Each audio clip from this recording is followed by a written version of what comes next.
女子睁开眼，那双浅蓝色的眼眸散发着浓浓的悲伤，疯狂地冲击着李长寿的心房。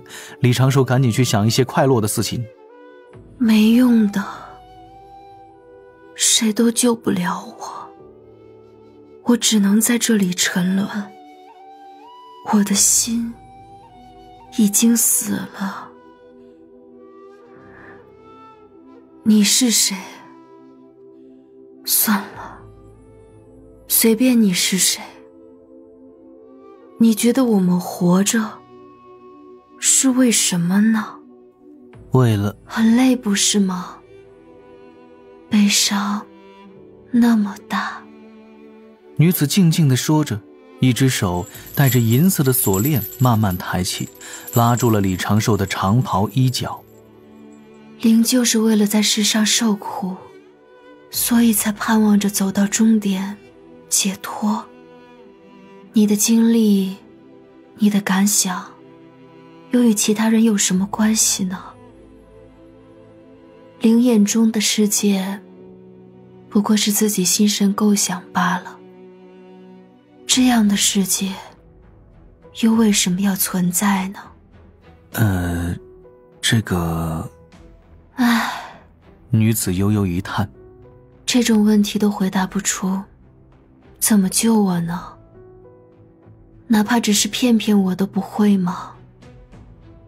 这个悲凉的世界，我的眼泪终究……能坐起来聊聊吗？李长寿试图掌握主动，然而……有意义吗？我坐起来就会改变想法了吗？唉，你还是不懂啊，年轻人。世界都是虚假的，无用的，最后都是虚无的。谁又能拯救谁呢？都是笑话罢了。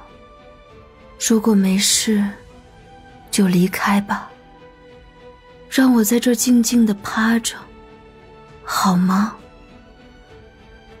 我已经尽力做到不让自己的痛苦影响他人，还要我怎样呢？悲伤那么大，这湖的水，我的泪啊！李长寿站起身来，身影几次闪烁，迅速在这女子身旁退开。治不了，没救了，告辞。这该怎么帮啊？李长寿倒是想到了几个办法，拿那些给女娲娘娘的全套循环故事举例。如果是热血漫的主角跳出来，直接把那个颓废、悲哀、绝望的哀之化身扛起来，大喊着有人在意你呀，说不定呢。不用怀疑，结果肯定是那个家伙被后土娘娘的哀之化身直接同化。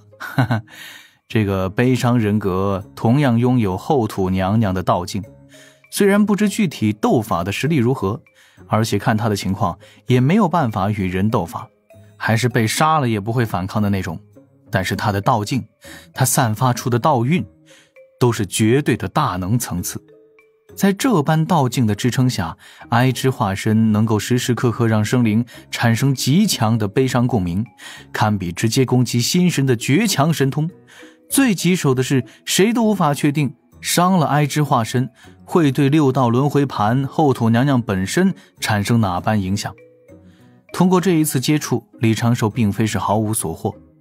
后土之哀思这个人格充斥着消极、绝望、违心的情绪，但也并非是完全绝望。李长寿从刚才的谈话中其实得到了很多有用的讯息。其一，小哀希望有人能够说服他，从无尽的悲哀中解脱出来。其二，小哀能够与生灵交流，且有点话痨的趋势。其三，七情化身很明显受到了后土自身性格的影响，并非单纯是悲之集合。面对小哀，其实就是面对后土娘娘，只不过是将悲哀这般单一的性格剥离出的后土娘娘。施展嘴炮大法试试？李长寿想都没想，立刻打消了这个念头。在洪荒大谈物质世界是普遍联系和永恒发展，真的不会被天道和圣人直接抹平吗？这个后土之哀思，还是简称叫小哀吧。想要给小哀以希望，让他从绝望的深渊挣脱，说不定还真要靠热血漫那一套，找一团热情似火的感情，填充他虚无且坍塌的内心。耳旁忽听，长庚，要不算了吧。思索了一阵的大法师此刻主动开口，不必勉强自己。他们此刻正在18层地狱最底层那49重大阵禁制之外。正在一旁不断擦着眼泪的楚江王和秦广王闻言顿时更加悲伤了一些，连忙快步赶来，声泪俱下，涕泗横流。这是此前被小哀给影响的，现在还没缓过劲儿来呢。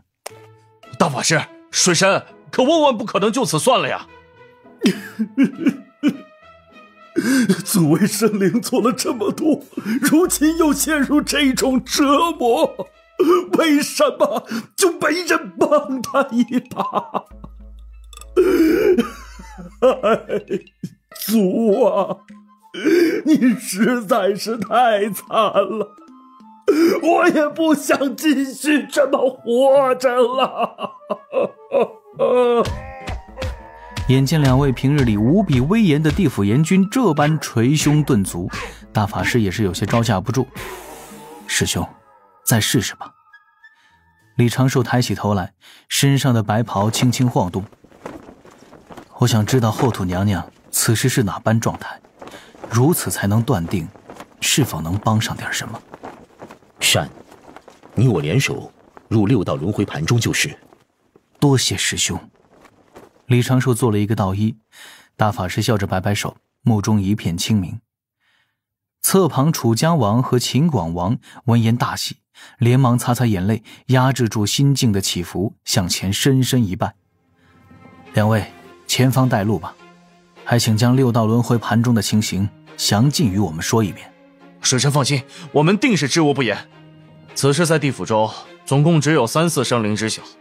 6道轮回盘中，我们能随时见到祖，但无法真正接触到祖，只能接触到祖的恶念化身。听着秦广王低声讲述，李长寿逐字逐句的分析，且推算对方是否有所隐瞒，基本上与他从女娲圣人那儿听来的情形相差不多。此时后土娘娘在努力压制七情化身，避免七情化身暴走。小哀是最早诞生的七情化身，虽然拥有强大的道境，但因为本身性情就那样，悲伤到躺在那儿都不愿动弹，后土也就省了一份心，不必分心压制，直接送出轮回盘，镇压在18层地狱之下，也挺神奇的。不多时，他们离了18层地狱，赶去了6道轮回盘侧旁，到了李长寿此前踏足过的所在。楚江王命地府阴差严守在这儿，没有阎君之令，谁都不可以靠近。随后，秦广王与楚江王对着前方做了一个道揖，喊道：“祖，是我们2位人教的道友前来拜访。”有4束光亮射来，将李长寿大法师与2位阎君同时包裹。大法师突然向后退了一步，顺手拉了李长寿一把。在2位阎君有些错愕的目光中，并未被光柱射走。师兄，怎么了？李长寿也有些不明所以，他可是刚做好了心理建设，甘冒奇险要进入6道轮回盘。试试能否用太极图入内。大法师含笑应了一声，掌心之中阴阳2气旋转，2个人前方那幽冥界浑浊阴冷的气息不断转动，凭空出现了一口深邃的漩涡，其内有淡淡金光闪耀。大法师和李长寿一同向前，此刻已经是没有了什么疑虑，同时迈步其中。大法师故意以此来试探，就是为了确定凭先天至宝太极图能否随意进出6道轮回盘内的小世界。结果倒是让人意外的安心，图老大的威名也得以留存。周遭流光闪耀两个人一个不留神闯入了一片迷雾，仙识都无法探出去100丈，能见度更是可怜。李长寿与自己的指导人们失去了感应，心底不由滋生出了诸多忧虑。大法师朝着李长寿走近了一些，抬手扶住李长寿的胳膊，身周又溢出了一团团黑白气息，将两个人完全包裹。大法师道：此地五行缺失，阴阳无序，却残留了很强的心神之力。李长寿心底道了一声谢，与大法师一同向前。迷雾中突然出现了点点流光，仿佛在指引着他们向前，又在迷雾中凝出了一幅幅不断闪过的画面，这似乎是谁落在了此地的记忆。李长寿的眼珠上下晃动，将这些画面一幅不落地看在眼中，仔细感应，确定这些画面没有什么危害，没有承载什么自己不能承受的信息之后，才去感受画面的内容。这是后土娘娘的记忆。第一幅画面是水面倒映出的身影，后土以祖屋的形貌，人身蛇尾，前后多手，手握腾蛇，在好奇打量着水中的自己。有趣的是，水面倒影的角落能够看到天空有一只凤凰神鸟展翅划过，后面还有几头奇形怪状的巫族不断跳起追赶。这远古时温馨又轻松的巫族狩猎日常啊。第二幅画面依然是水面的倒影，此时后土化作了先天道躯，即人族的躯体。他身形修长且窈窕，散发着一种难以言喻的自然美感，穿着一身土黄色的长裙，在河流旁静静地梳理着长发，一双光洁的脚丫探入清凉的河水中，哼着轻松的歌谣。接下来的画面都是这般，都是后土在水边的情形。一直到第13幅，画面中是翻涌的血海，无数残魂在血海上空盘旋呜咽，被不断掀起的血浪直接吞没。这残魂中有巫有人，有万灵一族，也就是妖族。随后似乎有一声满含愤怒的呼喊：冥河老祖！在李长寿的心底响起，而后那个画面直接炸碎。当画面再次拼合，李长寿也是一愣，他看到了一张太极图，看到了站在太极图上熟悉的身影，看到了在太极图下方那只剩半边的老道尸身。而后太极图上的青年道者转过身来，头顶玄黄塔，手握乾坤尺，低声说了一句：后土前辈，老师命我带一句话给你。随后这画面戛然而止，周遭迷雾消散。李长寿和大法师走到了一片浅黄色的沙丘上，背后是蒙蒙的雾气，前方是一望无际的沙海。师兄，李长寿看着身旁这位大法师，当年那事您也出手了？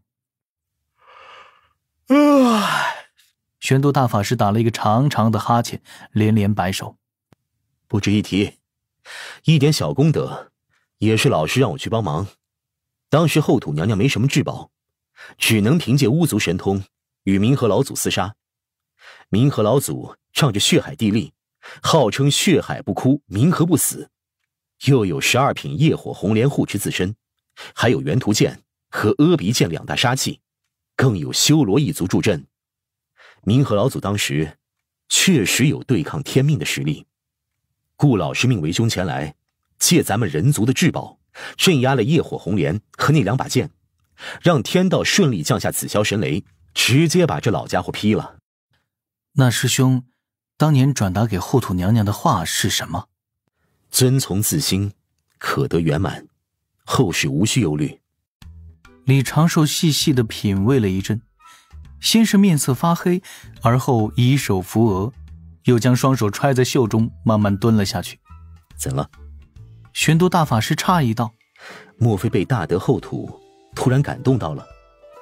李长寿悠悠叹了一口气，站起身来，将心底的郁闷一扫而空。千种算计，百般谋略，我始终还是被自家圣人老爷给安排了。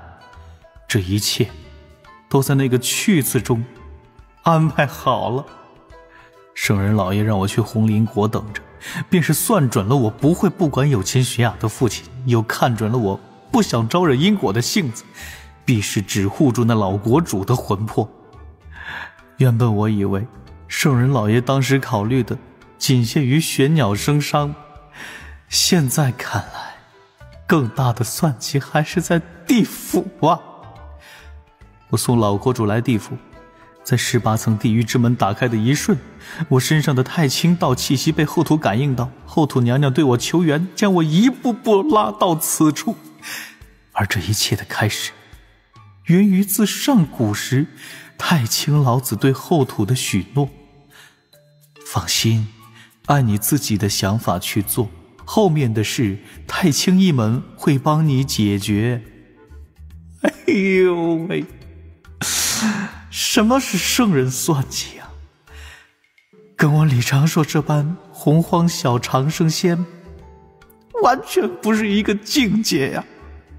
玄都大法师轻笑了一声，习惯就好。啊？习惯？大法师又道，此地难以展开仙识探查，我已推算出2位阎君之所在，先赶过去吧。李长寿答应一声，玄都大法师驾云带他飞起，朝着沙海深处飞去。李长寿的仙识探查范围在此地被压制了90%，连带着李长寿元神能够调动的灵气也是寥寥无几。元神道炼气士在此地实力大概只能发挥出3成，